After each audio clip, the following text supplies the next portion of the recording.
भुट्टो ने वाह। तख्तादार पे जो आखिरी लफ्ज बोले वो आपको याद हैं?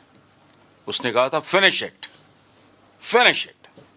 मुल्क बने 75 साल हो गए, अब शायद बुनियादी फैसलों का वक्त है। और एक बात हम सब जानते हैं कि डिलीवरी पेन्स के बगैर नहीं होती।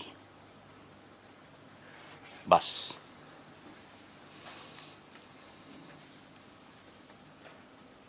बस सर, बस जी, अक्लमंदों के लिए इशारा किसके लिए काफी है। टफ और टाइम आप तो समझ रहे हैं, माशाल्लाह किसके लिए रसूल पेन समझ रहे हैं? तफसीलात जाने दें। तफसीलात जाने दें। हसन साहब क्या हो गया, इतने मोहतात आप? हाँ, नहीं मोहतात नहीं, चले जी। बदजायका होती है जबान। और क्या है, क्या है मुल्क? अब ठीक। इस तरह का भाषण सुनना है मेरा फेवरेट है। क्या है, आधा कमाने के बाद आधा संभाला नहीं जा रहा। इसराइल भी हमारा दुश्मन है, कश्मीर, और अपना आप संभाला नहीं जा रहा। अपने पैरों पे खड़े नहीं हो, अपने कदमों पे जान नहीं है, कर क्या रहे हो? ये हो रहा है और वो हो रहा है, तो क्या हो रहा है? तो जो होना है फिर हो जाएगा। नहीं, एक घर में ये आपने एक बड़ा जबरदस्त जुमला दिया ना, डिलीवरी पेन के बगैर नहीं होती। और पेन की बात ऊपर मैं भी कर रही थी, तो मैं आपसे यही पूछना चाह रही थी कि ये पेन किसके लिए होगी, जरा इसी की क्लैरिटी कर दें थोड़ी सी। देखें, अलेक्जेंडर द ग्रेट अपने बिस्तर मर्ग पे था, किसी ने कहा किसके लिए सब कुछ छोड़े जा रहे हो? उन्हें क्या, फॉर द स्ट्रॉन्गेस्ट। सिंपल। जो तगड़ा होगा, जो तगड़ा होगा वो जीत जाएंगे, अवाम तगड़े होंगे, अवाम जीत जाएंगे। सिंपल, दुरुस्त, ठीक, जो तगड़ा होगा। ठीक है शहजाद। क्योंकि इस मुल्क में शहजाद साहब, आपकी तरफ लॉजिक, आऊंगी। मंतक, क्लास जी जी, वजूद ही नहीं है।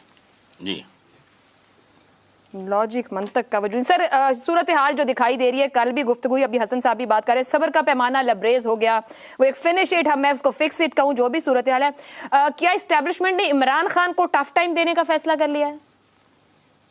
अच्छा, मैं जब आपका सवाल आया तो मैं समझ रहा था कि इस्टेब्लिशमेंट से मुराद शायद आपकी पॉलिटिकल इस्टेब्लिशमेंट है। यानी हमारे यहाँ इस्टेब्लिशमेंट असल में कोई ये नॉन स्टैंडर्ड लफ्ज़ है और हमने इसको अब फौज के साथ मिला लिया है। और जब भी इस्टेब्लिशमेंट का नाम लेते हैं तो आमतौर पर मारूफ मानों में फौज तस्वर किया जाता है। लेकिन मेरा ख्याल था कि शायद आपका इशारा उसके पॉलिटिकल इस्टेब्लिशमेंट की तरफ है, जिसका कि पीटीआई खुद भी हिस्सा है।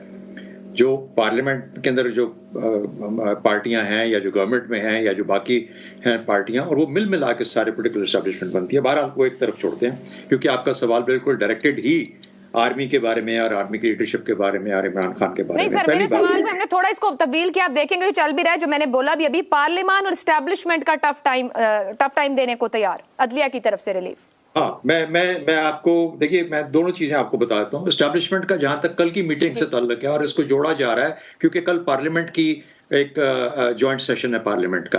कल के दिन में जो गुजर गया कल, उसके अंदर 2 सेशंस हुए मीटिंग्स के, जिसके अंदर पहला हिस्सा जो था, जो कि काफी लंबा 3-4 घंटे गालिबन चला, वो था पॉलिटिकल पार्टीज की लीडरशिप के दरमियान। उसके बाद ब्रेक हुई और उसके बाद फिर DGIS और आर्मी चीफ को इन्वाइट किया गया एक छोटे लेवल के ऊपर, एक छोटी मीटिंग के अंदर, जिसके अंदर के, और उसके बाद फिर आगे से ये एक जॉइंट सेशन बुलाया गया, जो कि गालिबन पहले से प्लान था, लेकिन 22 तारीख को इंश्योर किया जा रहा है कि वो कल के दिन में सब लोग आए, जरूर उसमें हाजिर हों। 2 वजूहात हो सकती हैं। पहली बात तो मैं आपको ये बता दूं कि हुआ क्या है।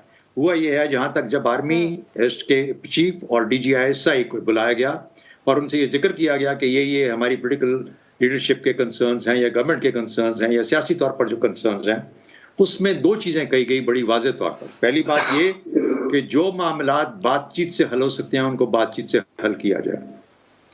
बाकी कानून जहां पर वाज़ेह है और जाहिर करता है कि कानून की खिलाफ वर्जी हुई है, उसमें कानून का रास्ता अख्तियार किया जाए।